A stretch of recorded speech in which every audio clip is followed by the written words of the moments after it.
Assalamualaikum warahmatullahi wabarakatuh. Waalaikumsalam warahmatullahi wabarakatuh. Selamat pagi, salam sejahtera untuk kita semuanya yang terhormat, senior-senior dan rekan-rekan untuk Dikses Pinti yang ketiga. Mohon izin sebelumnya sebelah kiri nanti kami mempersiapkan di sini untuk acara ini yaitu sebagai nanti penanggap dan sebelah kanan sebagai nanti kontributor.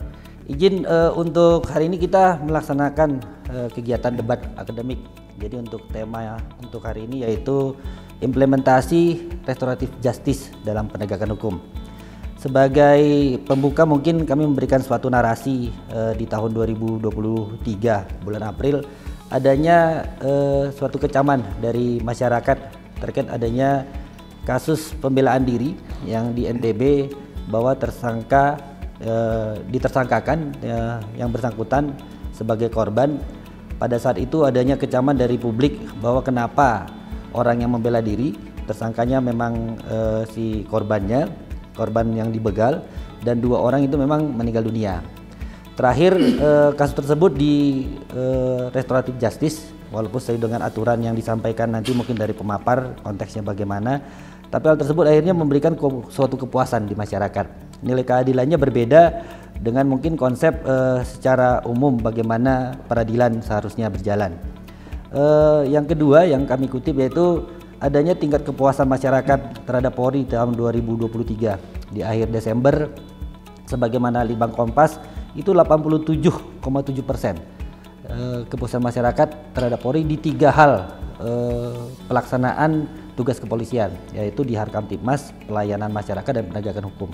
Tetapi dalam hal itu ada dari 3 hal tersebut penegakan hukum merupakan hal persentase yang lebih rendah walaupun dianggap tinggi yaitu 76,6%. Ini merupakan suatu peluang karena masyarakat masih ada kepercayaan terhadap kita dan mungkin ini suatu hal yang mungkin wajib kita debatkan di hari ini karena restoratif justice merupakan suatu hal yang bukan baru, barang lama yang bisa meningkatkan kepercayaan publik. Sebagaimana kita tahu ada rekan kita di kejaksaan sudah melaksanakan ini sudah belakangan ini sangat signifikan dalam hal membuat trust publik kepada kejaksaan. Karena di tingkat penuntutan pada saat beberapa kasus dengan suatu kebijakan daripada kejaksaan ini bisa diselesaikan di luar daripada peradilan. Ini mungkin kita bisa ambil hikmahnya nanti ke depan. Kami mengutip pendapat daripada Prof. Barda Nawawi ini sebagai guru besar di Universitas Diponegoro bahwa konsep restoratif justice sebagai mekanisme penyelesaian di luar pengadilan berdasarkan prinsip keadilan. Secara normatif, penerapan keadilan restoratif justice ini tak melulu berorientasi pada hukuman penjara, tapi mengarah pada penyelesaian kepentingan, pemulihan korban, dan pertanggungjawaban pelaku yang bersifat non-mempenjarakan dan perkara pidana tertentu seperti perkara anak, perempuan, narkotika tidak pidana ringan bisa diselesaikan melalui jalur luar daripada peradilan. Nanti kami berikan kesempatan kepada rekan kami untuk Irwansyah sebagai pemapar untuk melaksanakan pemaparan, mungkin diberikan waktu lebih kurang 10 menit untuk memberikan paparannya. Mudah-mudahan ini bisa nanti diberikan tanggapan dan dari kontributor silakan untuk memberikan dukungan untuk pendapat tersebut. Sebelum kita mulai mungkin kami mengutip ada pantun sesuai dengan konteks kita hari ini. Hukum adalah cahaya keadilan. Cakep. Menghapuskan gelap, memerangi jalan. Cakep. Di sini kita berdebat dengan bijak. Cakep. Agar hukum tetap tegak adil selamanya. Pepaya kuning di kebun subur. Cakep. Rasanya manis menyegarkan hati. Selamat datang semua senior, mari bersama-sama kita dengar Sekar Irwansyah untuk memaparkan. Silakan.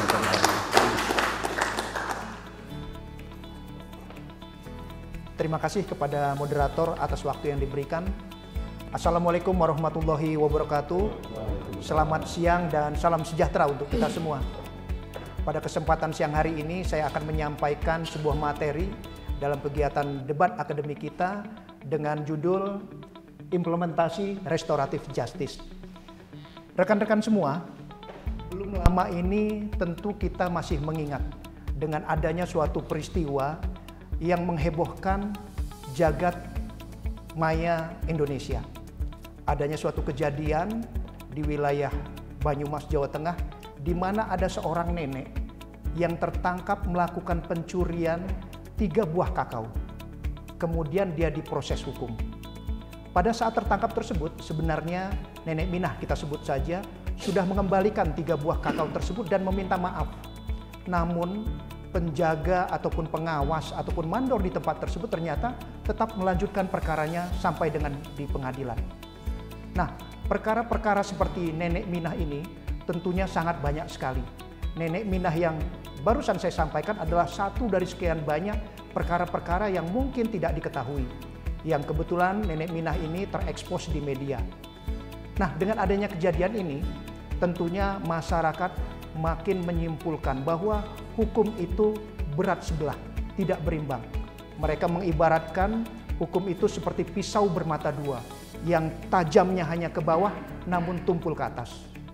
Nah, masyarakat juga mulai membanding-bandingkan perkara yang terjadi di masyarakat umum di kelas bawah maupun perkara-perkara yang dilakukan oleh pejabat-pejabat yang ada di negara kita ini.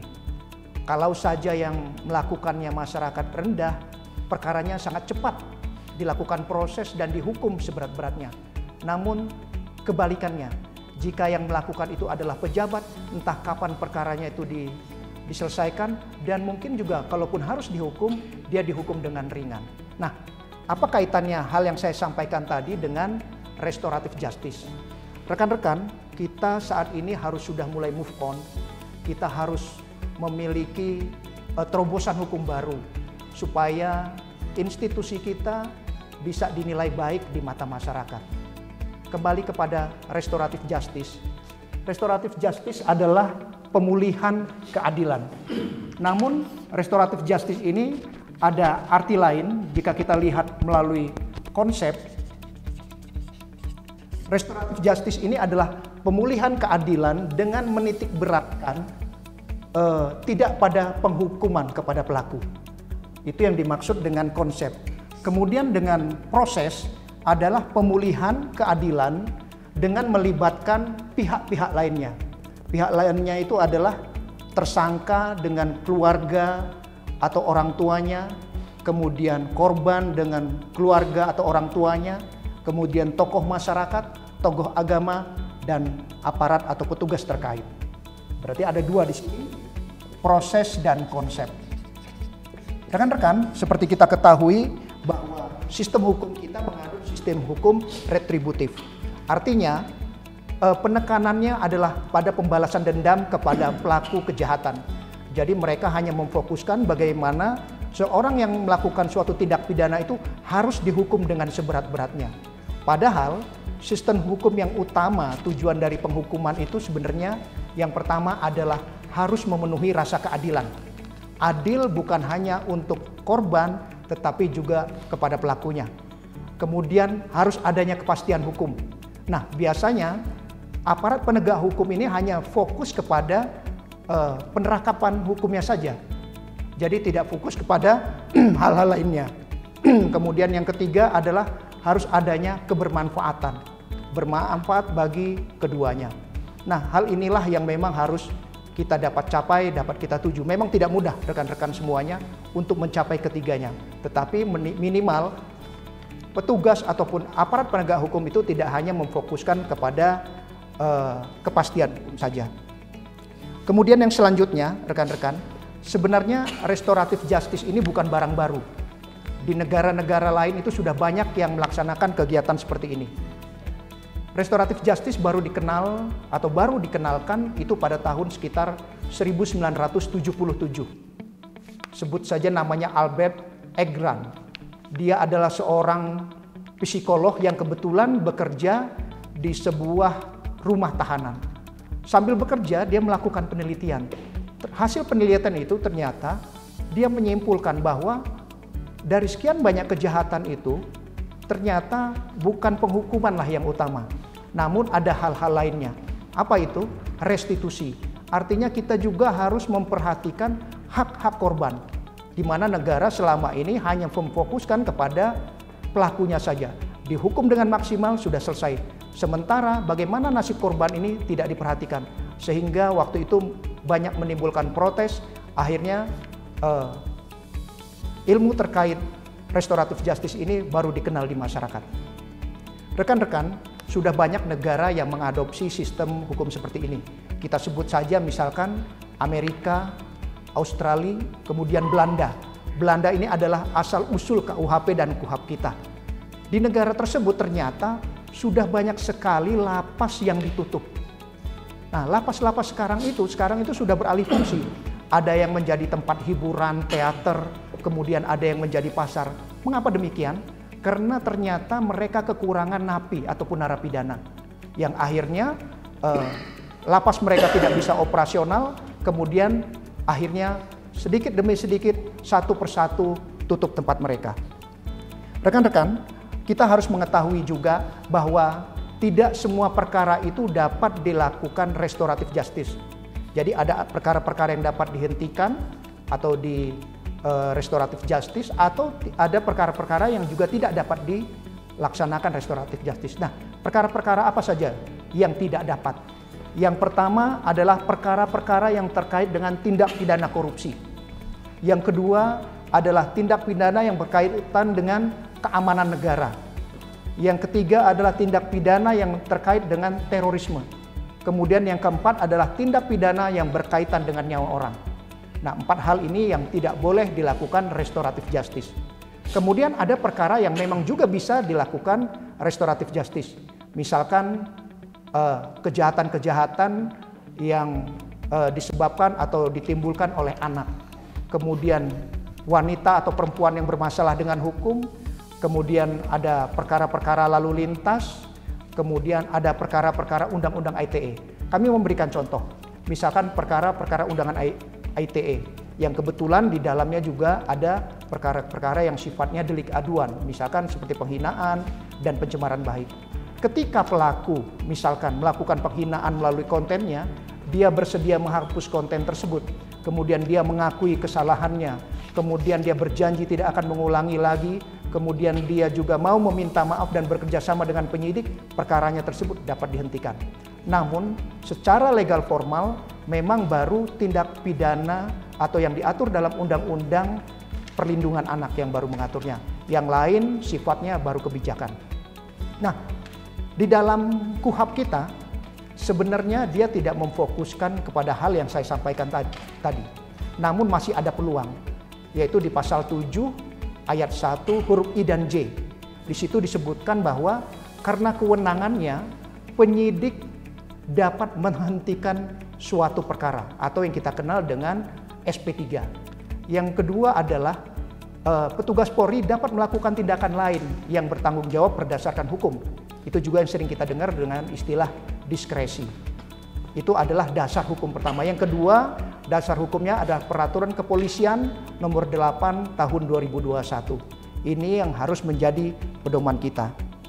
Kemudian rekan-rekan, setelah kita mengetahui apa-apa saja yang perkara yang dapat dihentikan dan tidak, kemudian kita juga sudah mengetahui dasar hukumnya, kemudian kita juga harus mengetahui apa syarat material yang harus dilaksanakan untuk kita dapat melakukan restoratif justice.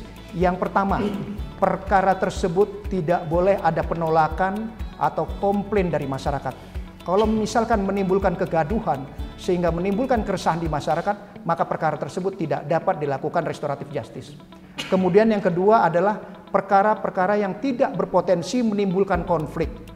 Rekan-rekan, seperti kita ketahui, banyak perkara-perkara dimulai dari perkara-perkara sepele. Berpapasan di jalan, saling lihat. Saya sebutkan aja beberapa ormas di daerah Sulawesi yang belum lama ini terjadi, akhirnya melibatkan organisasinya, kemudian akhirnya banyak memakan korban jiwa. Yang ketiga, harus adanya kesepakatan kedua belah pihak bahwa perkara tersebut tidak akan dinaikkan ke proses selanjutnya, ke penyidikan, penuntutan, ataupun di sidang di pengadilan. Yang selanjutnya perkara itu harus adalah perkara ringan, yang ancaman hukumannya di bawah 5 tahun.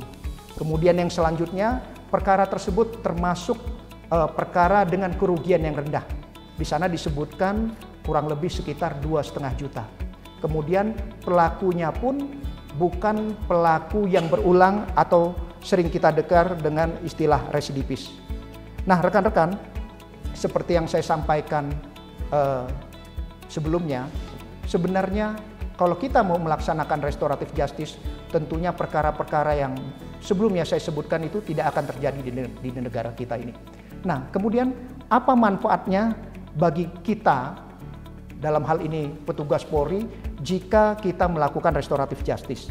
Pertama, tentunya mencegah konflik, agar konflik tersebut tidak makin meluas.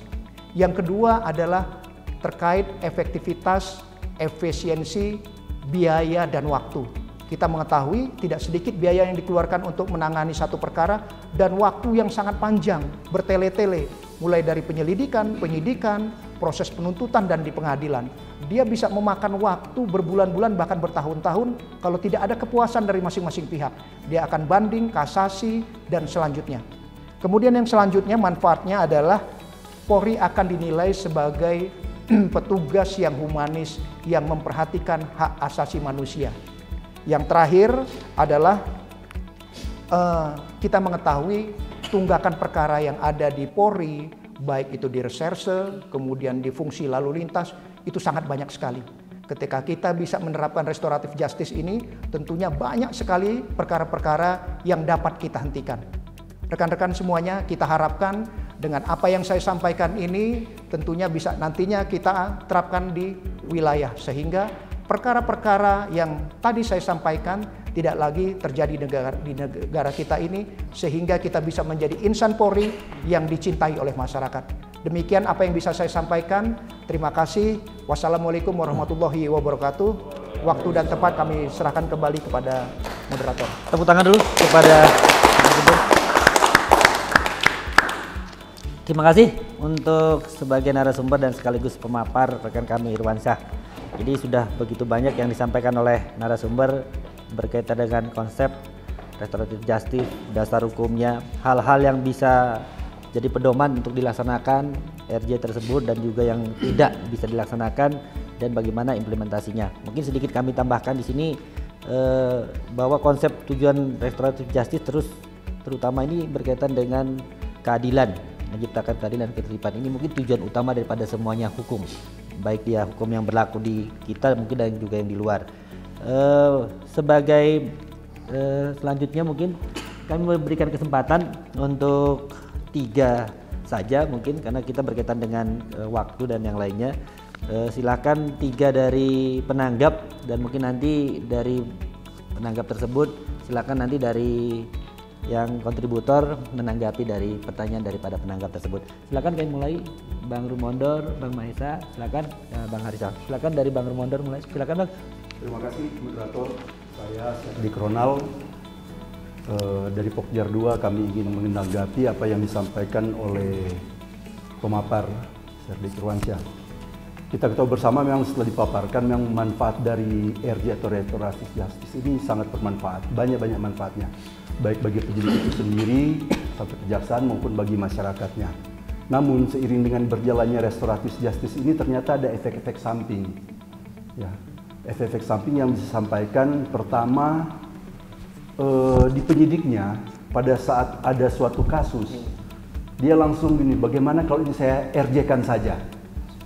Dia sudah ngambil yang itu yang pertama efek. Jadi bukan lagi mau mencari tentang mengungkap bagaimana terjadinya, tapi langsung bagaimana kalau saya RJ-kan saja. Yang kedua, ini lebih banyak kepada lalu lintas, ya, lebih banyak ke penyidikan lalu lintas. Ini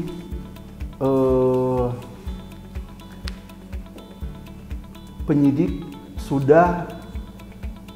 dia sudah ahli. Karena sebelum ada RJ yang secara dilegalkan, penyidik-penyidik lalu lintas ini sudah lebih dahulu dia melakukan RJ.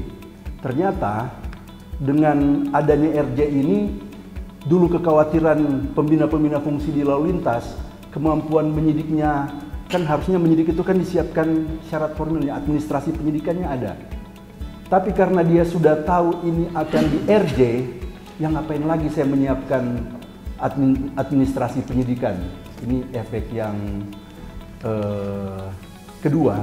Kemudian efek yang ketiga, karena ada batasan-batasan dari RJ. Kemarin ada di tetangga saya ada asusila di bawah umur, pelaku istilahnya apa ya, kalau anak di bawah umur dengan yang korban juga di bawah umur. Bagi di ketentuan di RJ-nya itu ya udah kita RJ-kan saja karena masih di bawah umur. Ternyata bagi keluarga korban, karena ini perempuan, ini kan masa depan. Dia tetap berusaha, tidak bisa ini hanya dengan RJ. Padahal memang ada ketentuan bagaimana penyidikan terhadap anak. Nah, ini 3 efek dari RJ ini kami mohon tanggapan dari pemapar maupun dari kelompok Pokjar 1 untuk menanggapi, karena di Pokjar 1 ada jaksa, ada Itwasum, ada penyidik, jago-jago semua, ada guru lagi di belakang buntut. Silakan. Terima kasih dari Pokjar 2 sebagai penanggap. Ada 3 yang disampaikan oleh Bang Ronald. Yang pertama berkaitan dengan penyidik yang cenderung adanya permasalahan langsung berorientasi kepada restoratif justice, dan kedua yang personil lalu lintas yang cenderung abai pada saat kewajibannya untuk melaksanakan proses administrasi penyidikan apabila membuat RJ. Dan yang ketiga berkaitan dengan kasus-kasus yang sesuai dengan yang disampaikan oleh tadi pemapar, bahwa dalam hal kasus yang tidak bisa di RJ-kan, berkaitan dengan beberapa kasus ini malahan cenderung di RJ-kan. Mungkin langsung aja silakan daripada kontributor, silakan. Baik, terima kasih. Assalamualaikum warahmatullahi wabarakatuh. Selamat siang, salam sejahtera, salam sejahtera, nurul budaya, salam kebajikan. Menanggapi apa yang disampaikan oleh rekan Serdik dari Pak Ronald, memang betul kita perlu memahami dulu terkait dengan apa itu restoratif justice atau keadilan restoratif. Keadilan restoratif memang sebetulnya didengung-dengungkan menurut tadi pemapar sudah cukup lama. Teori-teorinya dari tahun 1970-an. Tetapi baru didengungkan sekitar 2-3 tahun ke belakang. Yang terutama hal ini karena ada stereotip negatif yang tadi disampaikan, bahwa seolah-olah hukum itu tajam ke atas, tajam ke bawah, tumpul ke atas. Nah, teori negatif ini kita mencoba para penegak hukum, dalam ini ada terlibat juga baik penyidik dalam kepolisian, juga penuntut umum kejaksaan, juga hakim dari badan peradilan. Di dalam menanggapi terhadap stereotip negatif ini, kita mencoba melakukan suatu stereotip dibalik bagaimana hukum itu tajam ke atas dan humanis ke bawah. Nah, humanis ke bawah inilah instrumen restoratif justice menjadi instrumen yang sangat berperan penting. Ini terbukti beberapa penanganan perkara yang menurut masyarakat tidak adil secara hukum positif memang bersalah. Seperti tadi yang disampaikan oleh moderator bahwa terkait pencurian nenek Minah di Banyumas, terus yang terakhir kalau nggak salah di Bekasi juga ada tindak pidana disampaikan bagaimana seorang membela diri, dan terakhir lagi kalau tidak salah ada di Banten bagaimana seorang yang tanpa sengaja tidak ada niat membunuh tapi melakukan tindak pidana terhadap pelaku pencurian padahal dia membela diri. Secara positif memang dia seolah-olah bersalah, tetapi kita lihat latar belakangnya. Atas ketimpangan-ketimpangan itu kemudian muncul gagasan-gagasan mengumandangkan tentang keadilan restoratif. Keadilan restoratif ini sendiri sebetulnya tanpa disadari sudah masuk secara implisit ke Indonesia dan tersirat di dalam Undang-Undang Sistem Peradilan Anak. Yang tadi Bapak sampaikan bahwa ada pelakunya anak. Itu sudah dahulu, di Undang-Undang Nomor 11 Tahun 2012 tentang Sistem Peradilan Anak. Di situ ada diversi terhadap pelaku dan tersangkanya anak diselesaikan. Nah, di tahun kemudian bagaimana terhadap pelakunya yang memang orang dewasa. Nah, ini Pak kemudian keluarlah terhadap pelakunya orang dewasa ini, kalau di kejaksaan timbul terbitlah responnya Perja, Peraturan Jaksa Agung nomor 15 tahun 2020. Di Polri timbul muncul Perkapolri nomor 8 tahun 2021 kalau salah ya. Terus di Badilum, Badan Pedalum nomor 1691 tahun 2020. Ini semua terbit sebagai respon dari rasa ketidakadilan masyarakat terhadap suatu proses penyelesaian tindak pidana. Dan perlu diketahui bahwa keadilan restoratif ini adalah suatu penyelesaian tindak pidana yang melibatkan baik itu pelaku, korban, keluarga pelaku dan keluarga korban serta pihak-pihak terkait dalam menyelesaikan persengketaan tindak pidana dengan cara yang adil, yang menekankan kepada pemulihan seperti semula, bukan balas dendam. Bedakan dengan SP3. Kalau SP3 itu bahwa tindak pidana itu diungkap tidak cukup bukti atau belum diketemukan. Sedangkan penyelesaian penghentian perkara tindak pidana mulai keadilan restoratif ini adalah bahwa tindak pidana sudah nyata terjadi, istilahnya kalau poltoid, secara poltoid sudah selesai, tetapi kita mencoba menyelesaikan dengan menghentikan terhadap proses penegakan hukumnya tidak sampai ke pengadilan. Nah, dalam penyelesaian ini tentunya memerlukan kepiawaian dari pihak penyidik dalam di tahap penyidikan. Ketika berhasil maka selesai cukup di penyidikan. Tapi kadang-kadang tidak selesai. Pada saat itu mungkin korban masih belum bisa berdamai dengan pelaku. Tapi kedua, juga kejaksaan, penuntutan setelah limpah, dan ketiga di peradilan. Itu yang saya sampaikan, bahwa memang tidak ini sebagai upaya daripada respon sesuai dengan dipolikan, ada presisi, respon cepat dari para penegak hukum terhadap rasa keadilan. Memang hukum itu harus tadi disampaikan moderator, harus ada paling tidak memberikan kepastian hukum, ada rasa adil dan manfaat, tapi juga kalau boleh saya tambahkan ada kedamaian. Nah itu mungkin dari saya cukup singkat. Terima kasih. Sebelumnya mungkin nanti kami sampaikan kepada penanggap dan kontributor, waktu kita memang terbatas karena berkaitan dengan acara. Untuk silakan yang kedua dan ketiga. Baik. Mungkin langsung bertanya, nanti langsung ditanggapi oleh. Terima kasih.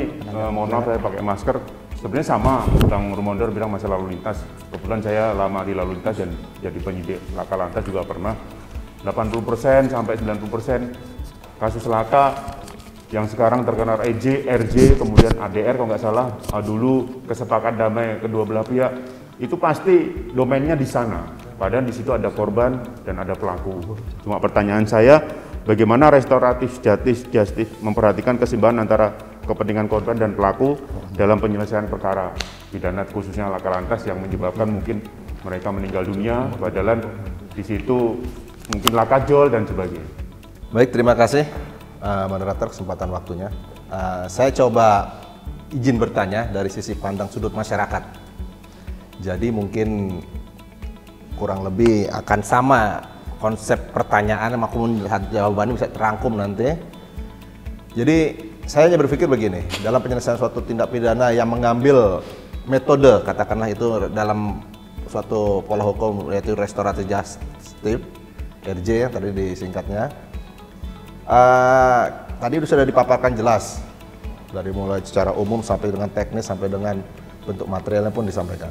Jadi antara korban dan pelaku tentunya ini ada suatu emosional yang tidak sepaham saat itu. Pastinya tentunya seperti namanya proses suatu hukum yang terjadi. Nah, sementara ada suatu tindakan yang akan kita ambil yaitu suatu proses restorasi justice ini. Jadi pertanyaan singkatnya, bagaimana menyikapi apabila memang, walaupun memang tadi sudah disampaikan, harus ada kesepahaman antara si korban dan si pelaku untuk ditindak atau diambil suatu tindakan restorasi justice secara sepaham. Nah, pertanyaan saya balik, bagaimana antara pelaku dan korban ini ada di antaranya yang tidak sepaham? Walaupun secara global tadi kan melibatkan baik itu korban, pelaku, maupun pihak-pihak terkait lah, katakanlah gitu. Nah, ada sementara pihak-pihak terkait dalam hal ini yang tidak sepaham dengan penyelesaian secara RJ ini. Nah, bagaimana penyelesaian tindakan mungkin dapat perjelas. Terima kasih. Terima kasih. Dari penanggap ada dua, ini berdua mungkin dia anti klimaks. Yang satu bagaimana menyikapi agar mereka bisa sepaham, dan yang kedua bagaimana prosesnya mau di RJ kan tetapi mereka ya tidak mau sepaham. Mungkin ini mungkin garis besarnya yang kami kutip dari dua penanya. Silakan mungkin salah satu Bang Yos atau Bang Uco atau dua-duanya silakan ditanggapi untuk dua pertanyaan tersebut. Silakan. Baik, terima kasih. Assalamualaikum warahmatullahi wabarakatuh. Salam sejahtera untuk kita sekalian. Saya ingin menanggapi pertanyaan atau penyampaian dari Serdik Maiso Sugriwo. Tadi penyampaiannya beliau lebih terfokus atau lebih mengerucut ke masalah laka lantas. Baik. Jadi di sini saya ingin mencoba memberikan tanggapan hal-hal yang harus diperhatikan. Saya rasa untuk mencapai suatu keseimbangan di antara kedua belah pihak, baik korban maupun pelaku, yang harus diperhatikan diantaranya yaitu yang pertama dan yang utama adalah adanya partisipasi aktif. Partisipasi aktif ini di sini dimaksudkan adanya kesadaran dari kedua belah pihak. Jadi dalam hal ini kalau di tengah-tengahnya atau yang menangani perkara laka lantas, katakanlah seorang penyidik laka lantas, jadi menarik diri sedikit atau pasif. Jadi hal ini timbul dari kedua belah pihak yang menginginkan bahwasanya permasalahan yang dialami oleh mereka itu bisa diselesaikan secara damai, begitu. Kemudian yang kedua, hal yang perlu diperhatikan adalah pemulihan kondisi semula. Jadi yang diharapkan di sini adalah fokus utamanya adalah mengembalikan ke posisi awal. Awalnya tidak ada permasalahan apapun, nah ini katakanlah musibah, tabrakan begitu, ini contoh kasusnya, sehingga harapannya kedua belah pihak ini bisa kembali ke posisi semula, sehingga nanti pada tahapan ketiga yang perlu diperhatikan adalah adanya keseimbangan antara pembalasan dan pemulihan. Jadi RJ di sini dimaksudkan tidak hanya melulu hukuman terhadap pelaku, namun juga memperbaiki hubungan antara korban. Nah, di sini yang saya rasa kita semuanya pernah membaca hal ini atau mengerti tentang roh yang sebenarnya di RJ ini, restoratif justice ini dimunculkan, yaitu supaya tidak ada dendam di antara kita. Kira-kira seperti itu, antara pelaku dan korban di RJ kan, katakanlah seperti itu, sehingga nanti harapannya ke belakang tidak ada permasalahan lagi, sehingga tidak ada dendam di antara kita atau timbullah perdamaian yang diharapkan. Kemudian yang terakhir, hal yang harus diperhatikan tadi sempat disampaikan oleh pemapar, itu kira-kira yang diharapkan yaitu tidak menimbulkan permasalahan di belakang hari, oleh karena itu dibutuhkan keterlibatan masyarakat. Kalau kasusnya tadi case-nya laka lantas, tentunya harapannya setelah dilakukan proses-proses restoratif justice sesuai dengan aturan yang berlaku, harapannya tidak berbuntut lagi, sehingga harapannya asas keadilan, asas manfaat, dan asas kepastian hukum yang asas-asas lainnya mungkin cepat dan segala macam tadi, cepat, murah dan segala macam bisa terpenuhi, sehingga kepuasan masyarakat, trust terhadap penegak hukum, baik restoratif justice yang dilakukan oleh kepolisian, kejaksaan, dan kehakiman bisa tercapai. Demikian kira-kira jawaban kami. Terima kasih. Tuh, Bang Yos, siapa? Ini langsung menjawab 23 atau masih ada jawaban nomor 3? Masih ada lagi, yang ketiga. Ya. Soalnya sudah menyentuh jawaban nomor 3 juga sebetulnya. Kata saya ini adalah kata tambahan. Silakan, Bang Uco yang terakhir. Siap. Terima kasih. Assalamualaikum warahmatullahi wabarakatuh. Waalaikumsalam. Terima kasih untuk kesempatannya dari apa yang sudah ditanyakan. Tadi sudah dijelaskan sebagian dari tentang keseimbangan antara kedua belah pihak, apakah pelaku dan korban. Nah, berkaitan dengan sisi korban, ini memang yang perlu kita perhatikan. Kita harus berorientasi juga pada korban karena dia sudah menjadi korban, katakanlah di sini kejahatannya terpenuhi. Kemudian sisi lain yang kita harus antisipasi adalah jangan sampai dia menjadi korban yang ketiga kali. Dia sudah menjadi korban sebelumnya, kemudian di dalam penyelesaian restoratif justice ini dia menjadi korban sekian kali. Kenapa? Karena Itu yang kita harus jaga. Jadi keamanan dari korban ini penting juga untuk kita perhatikan. Proses restoratif justice, tapi dengan tata cara yang dari sisi korban nanti merasa terancam, ini juga nanti pasti akan berdampak.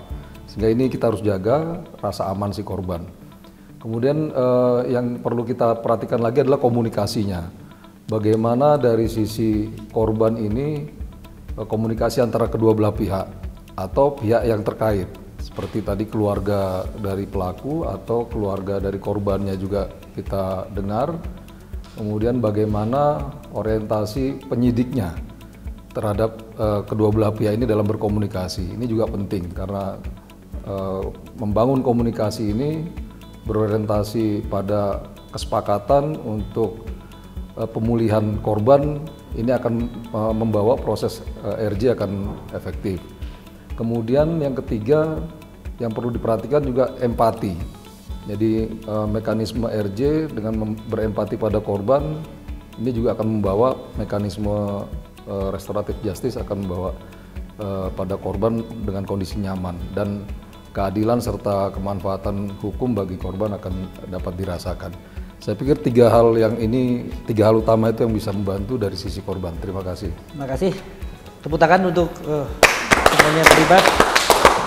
Karena keterbatasan waktu mungkin kami sebagai moderator mengucapkan terima kasih kepada terutama sebagai narasumber rekan kami Irwansyah, kepada senior kami di Pokjar 1 dan 2. Begitu banyak informasi yang diberikan, mudah-mudahan ini menambah keilmuan dan juga harapan kita bisa mencerahkan kepada masyarakat atau audiens nantinya berkaitan dengan implikasi dan juga nanti dampak daripada harapan masyarakat bagaimana proses penegakan hukum yang memang tidak ditegakkan secara proses penegakan hukum secara bagaimana biasanya tetapi melalui mekanisme hukum yang lain. Karena kita tadi dibuka dengan pantun, kami tutup dengan pantun. Debat telah selesai. Cakep. Hari mulai siang. Cakep. Tapi ilmu yang kita dapat tidak terhingga. Cakep. Terima kasih kepada semua yang terlibat. Acara berakhir semuanya. Waktu kita untuk berpamitan. Wassalamualaikum warahmatullahi wabarakatuh. Selamat siang, salam sejahtera untuk kita semuanya. Waalaikumsalam warahmatullahi wabarakatuh.